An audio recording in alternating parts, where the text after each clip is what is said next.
میرے عزیز و دوستو، مدینہ منورہ میں دو قبیلے تھے، اوس اور خزرج۔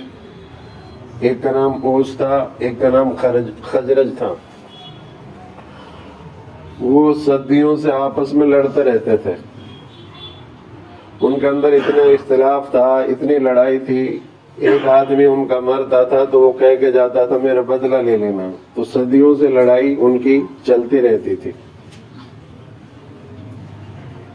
پھر آپ صلی اللہ علیہ وسلم جب مدینہ منورہ گئے ہجرت کر کے، تو نبی صلی اللہ علیہ وسلم نے ان کے درمیان محنت کی اور ان کے اندر بھائی چارہ قائم کر دیا۔ اس بات کو یہودی پسند نہیں کرتے تھے کہ یہ اوس اور خزرج جو صدیوں سے آپس میں لڑ رہے تھے، نبی صلی اللہ علیہ وسلم نے ان کو بھائی بھائی بنا دیا۔ یہودی اس بات کو پسند نہیں کرتے تھے،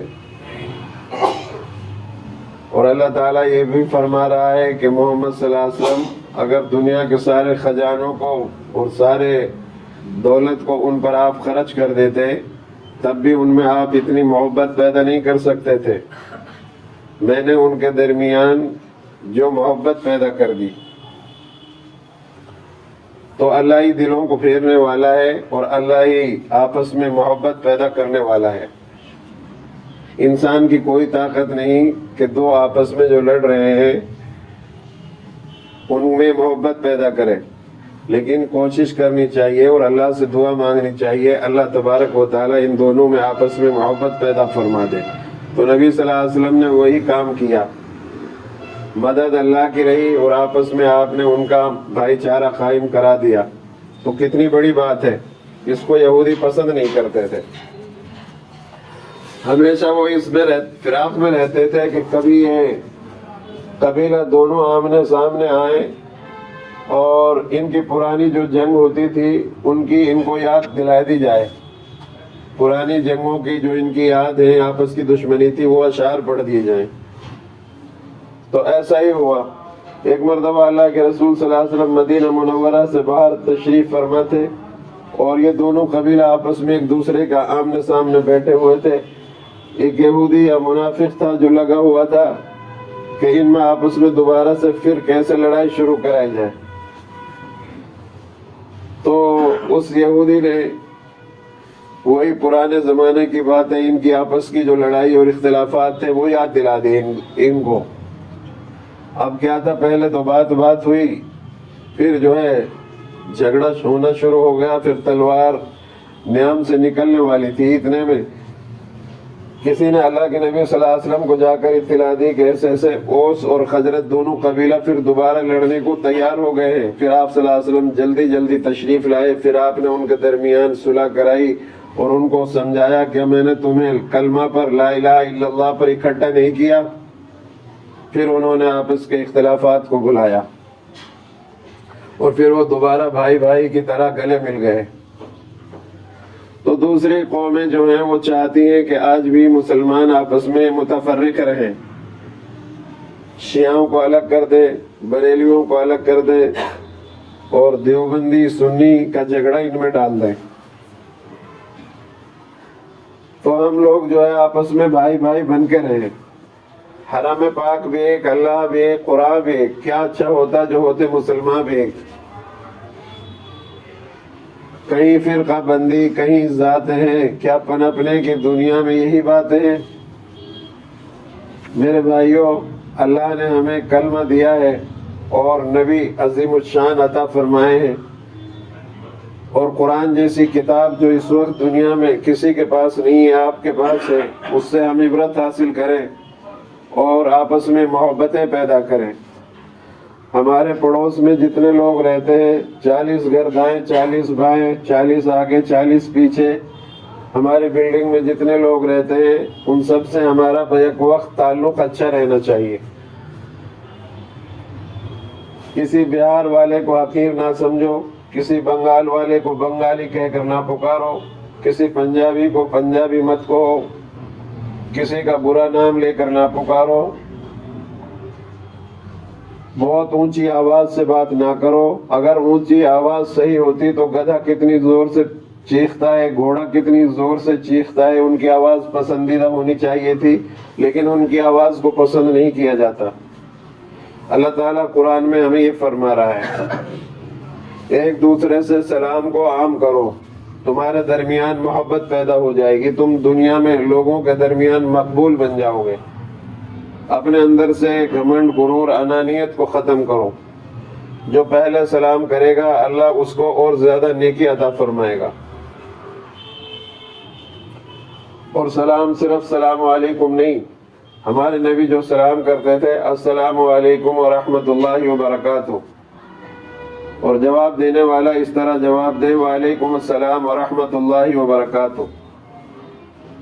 ایک مرتبہ اللہ کے نبی صلی اللہ علیہ وسلم خطبہ دے رہے تھے, ایک صاحب آئے, اس نے کہا السلام علیکم, آپ نے فرمایا وعلیکم السلام, بیٹھ جاؤ تمہارے لیے 10 نیکی ملی.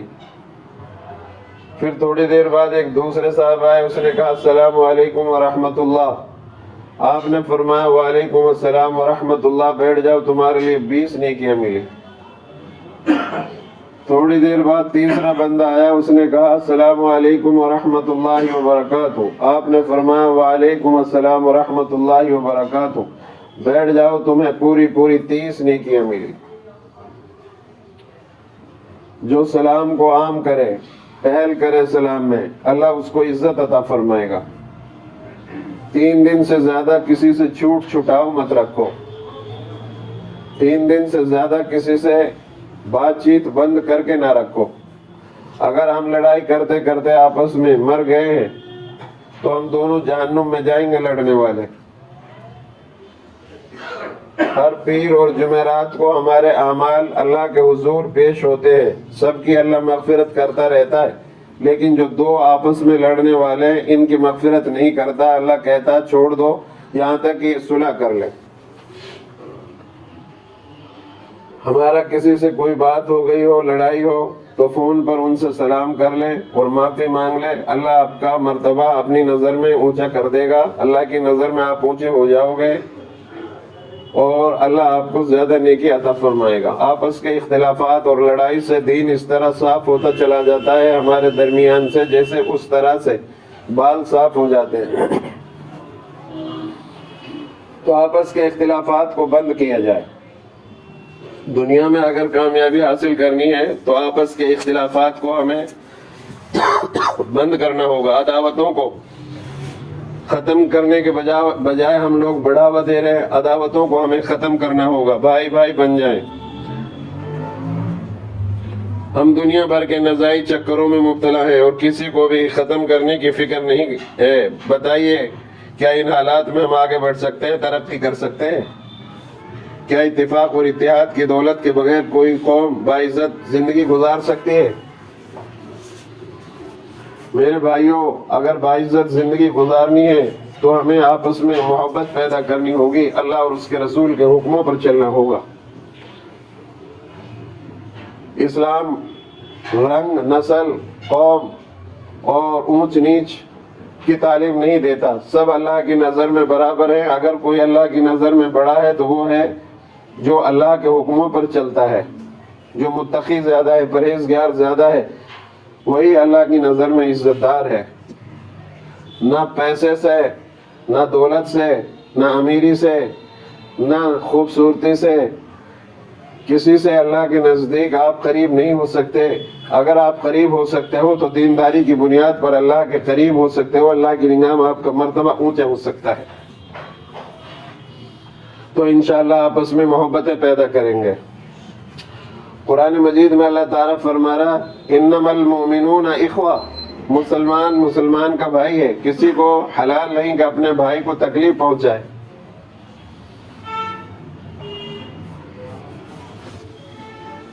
ہمیں اپنے اندر اتفاق اور اتحاد پیدا کرنے کی ضرورت ہے, اپنے اختلافات مٹانے کی ضرورت ہے, گروہی عصبیتوں کو فنا کر دینے کی ضرورت ہے. جبھی ہم کو کامیابی اور کامرانی حاصل ہو سکتی ہے.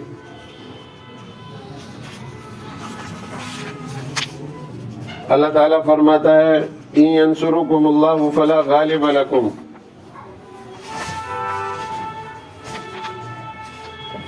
اگر تم میرے دین کی مدد کرو گے تو میں تمہاری مدد کروں گا۔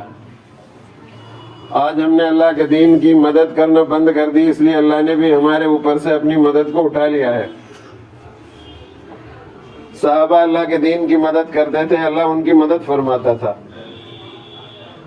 صحابہ کمزور تھے، کم تھے، تعداد کم تھی، لیکن دین میں مضبوط تھے، اللہ ان کی مدد فرماتا تھا۔ فرشتوں کو آسمان سے بھیج کر ان کی مدد کی جاتی تھی۔ آج ہم تعداد میں بہت زیادہ ہیں، لیکن دین سے دوری ہونے کی وجہ سے ہم جو ہیں اللہ کی مدد سے محروم ہیں۔ اگر ہم اللہ کی مدد چاہتے ہیں تو دین میں ہمیں پورا داخل ہونا پڑے گا۔ اللہ تعالیٰ فرماتا ہے تَهِنُوا وَلَا تَحْزَنُوا وَأَنْتُمُ الْأَعْلَوْنَ إِن كُنتُم مُؤْمِنِينَ، غم مت کرو، سست مت رہو، غالب تو تم رہو گے اگر تم پورے مومن ہو۔ اب ہمیں اپنے اندر غور کرنا ہوگا کہ ہم پورے مومن ہیں۔ ایک کام کرتے ہیں، ایک نہیں کرتے، اللہ کا حکم جو ہے اسے پورا نہیں کرتے، ایک کر لیتے ایک نہیں کرتے۔ مثال کے طور پر حج تو کر لیتے ہیں یا نماز تو پڑھ لیتے ہیں، لیکن زکوٰۃ نہیں دیتے، روزہ رکھ لیتے ہیں، توحید کے قائل نہیں ہیں، اللہ کو ایک نہیں سمجھتے۔ تو جو ہمیں جیسے پچھلی قوموں نے جس کام میں ان کو نفع ملتا تھا اسے کر لیتے تھے، اور جو ان کو تھوڑا سا نقصان جس میں وہ سمجھتے تھے اپنا اسے چھوڑ دیتے تھے، اللہ نے ان کو تباہ کر دیا۔ وہی حال ہمارا ہو رہا ہے۔ زہر کی پڑھ لی، عشاء میں سردی لگتی ہے، فجر میں سردی لگتی ہے، اس لیے چھوڑ دیتے ہیں ہم۔ قرآن پاک میں جب نماز کا حکم آ گیا تو یہ فرض ہو گئی۔ جو احکام قرآن میں اللہ نے نازل کر دیے فرض ہو گئے، اب ان کو ترک کرنا حرام ہے۔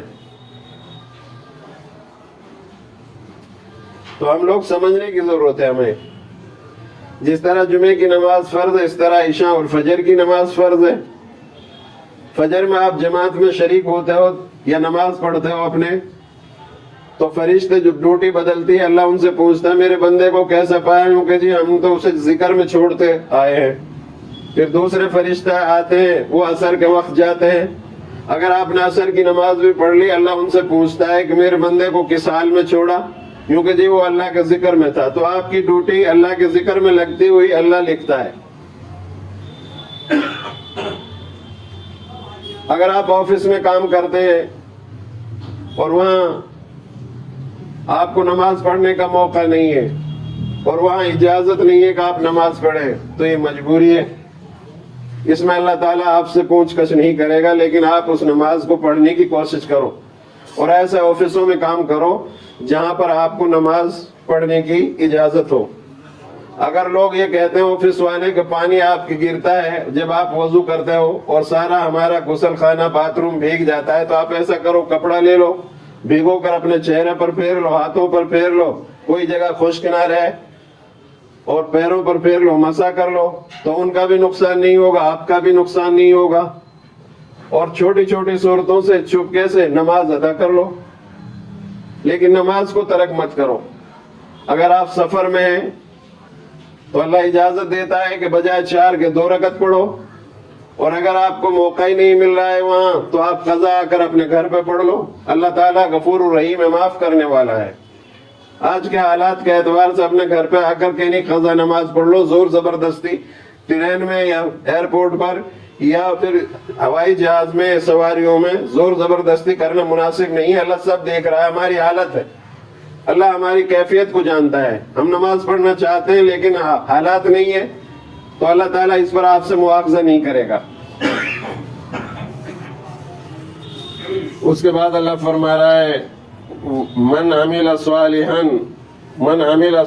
من ذکر او انثى وهو مؤمن فلنحيينه حياة طيبة ولنجزينهم اجرهم باحسن ما كانوا يعملون۔ جو مرد و عورت ایمان لانے کے ساتھ نیک عمل بھی کرے، ہم انہیں پاکیزہ زندگی عطا کریں گے اور انہیں اس سے زیادہ اچھا بدلہ دیں گے جو وہ عمل کرتے تھے۔ تو اگر ہم دنیا میں چاہے کوئی مرد ہو یا عورت ہو وہ پاکیزہ زندگی گزارتے ہیں تو اللہ ان کا اجر ضرور عطا فرمائے گا اور ان کے عمل سے زیادہ بہتر اجر عطا فرمائے گا۔ قرآن پاک میں اللہ تعالیٰ یہ بھی فرماتا ہے إِن يَنْصُرُكُمُ اللَّهُ فَلَا غَالِبَ لَكُمْ وَإِن يَخْذُلْكُمْ فَمَنْ ذَا الَّذِي يَنْصُرُكُمْ مِنْ بَعْدِهِ وَعَلَى اللَّهِ فَلْيَتَوَكَّلِ الْمُتَوَكِّلُونَ۔ اگر اللہ تمہاری مدد کرے تو تم پر کوئی غالب نہیں آ سکتا، اور اگر اللہ تم کو رسوا کر دے تو اس کے بعد کون ہے جو تمہاری مدد کرے؟ اللہ ہی پر مومنوں کو بھروسہ کرنا چاہیے۔ عزت کا، ذلت کا میرے بھائیوں سب مالک اللہ ہے۔ اللہ اگر ہمیں عزت دینا چاہے دنیا کی کوئی طاقت ہمیں ذلیل نہیں کر سکتی، اور اگر اللہ عزت نہ دینا چاہے، دنیا ہمیں عزت دینی چاہے تو کوئی دنیا کی طاقت ہمیں عزت نہیں دے سکتی۔ یہ سب عزت اور ذلت، موت اور حیات، کامیابی ناکامی سب اللہ کے ہاتھ میں ہے۔ ہمیں متحد رہنا ہے۔ ہمارے نبی نے آنکھ سے مثال دی کہ جیسے آنکھ کسی بھی بدن کے اعضاء میں درد ہوتا ہے تو آنکھ روتی ہے۔ کتنی ہمدرد ہے پوری اعضاؤں کی، جسم کی آنکھ بیچاری، وہ روتی ہے، آنسو نکلتا ہے کہ نہیں نکلتا۔ اسی طرح تم ایک دوسرے کے ہمدرد بنو۔ کوئی آدمی مشرق کا ہے، اس کے پیر میں کانٹا چبھ رہا ہے تو اس کا دکھ درد تمہارے دلوں میں، جو مشرق میں رہتے ہیں ان کے دلوں میں محسوس ہونا چاہیے۔ ایک کو تکلیف پہنچی تو سب اس کی تکلیف میں شریک ہوں، ایک کو خوشی پہنچی تو سارے لوگ اس کی خوشی میں شریک ہوں۔ کسی کو پستہ قد کا کہہ کر نہ پکاریں، کسی کو لمبا کہہ کر نہ پکاریں، کسی کو کالا کہہ کر نہ پکاریں، کسی کو اس کے علاقے کے نام سے لے کر کے نہ پکاریں، اور رنگ، روپ، نسل ان سب کو ختم کریں، ایک ہو جائیں، ہم متحد ہو جائیں۔ ساری قومیں متحد ہیں، ہم منتشر ہیں۔ سکھ ہم سے تھوڑے ہیں لیکن سب متحد ہیں، ان کا کوئی کچھ نہیں کر سکتا۔ اور ہم کتنے زیادہ تعداد میں ہیں لیکن آج ہم سب جگہ رسوا ہو رہے ہیں۔ وجہ یہی ہے کہ ہمارے اندر اتحاد نہیں ہے، ہمارے اندر منافق بھی ہیں۔ جیسے امام حسین رضی اللہ تعالیٰ عنہ کو کسی غیر مسلم نے نہیں مارا تھا، مسلمان نے مارا تھا، ایسے آج بھی ہمارے درمیان منافق موجود ہیں۔ اب ہم اپنے دلوں کو نفاق سے بچانے کی کوشش کریں۔ اللہ تعالیٰ فرماتا ہے وعد اللہ الذین آمنوا منکم وعملوا الصالحات یستخلفنہم فی الارض کما استخلف الذین من قبلہم۔ وعدہ کیا اللہ تعالیٰ نے ان لوگوں سے جو تم میں سے ایمان لائے اور عمل صالح کریں، انہیں زمین کی خلافت عطا فرمائے گا جیسے ان سے پہلے لوگوں کو عطا فرمائی۔ اگر ہم لوگ جو ہے اللہ کے حکموں کو پورا کرتے ہیں، اللہ کے حکموں پر چلتے ہیں، تو اللہ تبارک و تعالیٰ جو ہے اس کی بنیاد پر، عمل صالح کی بنیاد پر ہمیں خلافت زمین کی عطا فرمائے گا جیسے ہم سے پہلے لوگوں کو خلافت عطا فرمائی تھی۔ اگر ہم نیک عمل بھی کرتے ہیں اور اللہ کے حکموں پر چلتے ہیں، اپنے نبی کا طریقہ اختیار کرتے ہیں اپنے زندگیوں میں، تو اللہ تعالیٰ کا وعدہ ہے کہ تم روئے زمین پر خلیفہ بنو گے، تم عزت سے رہو گے، تمہیں کوئی نقصان نہیں ہوگا۔ اور اگر تم آپس میں اختلافات پیدا کرو گے پھر تمہارا کوئی پرسان حال نہیں ہوگا، پھر تمہارے اوپر دوسری قومیں اس طرح ٹوٹ پڑیں گی جیسے بھوکا آدمی دسترخوان پر ٹوٹ پڑتا ہے۔ صحابہ نے پوچھا یا رسول اللہ صلی اللہ علیہ وسلم اس وقت ہماری تعداد کم ہو گئی، آپ نے فرمایا تعداد میں تم زیادہ ہو گئے، بہت ہو گئے، کیونکہ جی پھر اس کی کیا وجہ ہوگی کہ ہمارے اوپر دوسری قومیں ہم کو ختم کرنے کے لیے ٹوٹ پڑیں گی۔ تو اللہ کے رسول صلی اللہ علیہ وسلم نے فرمایا تمہارے اندر دو چیزیں پیدا ہو جائیں گی، ایک تو تم موت سے نفرت کرو گے۔ موت سے آدمی جب نفرت کرے گا جب وہ آخرت کی تیاری نہیں کرتا۔ اگر ہم آخرت کی تیاری کر لیں، اللہ کو راضی کر لیں اور رسول اللہ صلی اللہ علیہ وسلم کے طریقے پر زندگی گزاریں تو ہمیں موت سے نفرت نہیں ہو، اور آخرت پر جب ہمارا یقین ہوگا کہ ہمیں یہاں سے بہتر وہاں زندگی ملنے والی ہے، یہاں کے دوستوں سے بہتر آخرت میں ملنے والے ہیں دوست، یہاں کی بازار اور یہاں کی رونق، یہاں کے خزانے، یہاں کی مارکیٹوں سے بہتر آخرت کی مارکیٹیں ہیں، وہاں ہمیں ملنے والا، پھر ہمیں موت سے نفرت نہیں ہوگی۔ آج ہم دنیا سے محبت کر رہے ہیں موت سے، اس لیے ہمارے دلوں میں نفرت پیدا ہو چکی ہے۔ ہم اعمال صالحہ کریں، لڑائی سے، جھگڑوں سے، جھوٹ، غیبت، چغلخوری، جوا، زنا، شراب، نشاور چیزوں سے، آپس کے حسد، بغض سے بچنے کی کوشش کریں۔ خودکشی نہ کریں، تصویروں کا رواج نہ دے۔ بیاہ شادیوں میں کتنی تصویریں کھینچی جا رہی ہیں۔ قیامت کا روز تصویر کھینچنے والے کو اللہ کہے گا ان میں روح ڈالو، روح ڈال نہیں پائے گا اور اس کو عذاب دیا جائے گا۔ ہر روح کے بدلے میں کتنا عذاب ملے گا اس کو۔ حضرت عائشہ فرماتی ہے ایک مرتبہ اللہ کے رسول باہر سے تشریف لائے تو ہم نے اپنے گھر کی دیوار پر ایک پردہ ڈال رکھا تھا جس میں کچھ تصویریں تھیں، تو آپ نے دیکھا تو آپ غضبناک ہو گئے اور منع فرمایا یہ کیا کر رہے ہو تم؟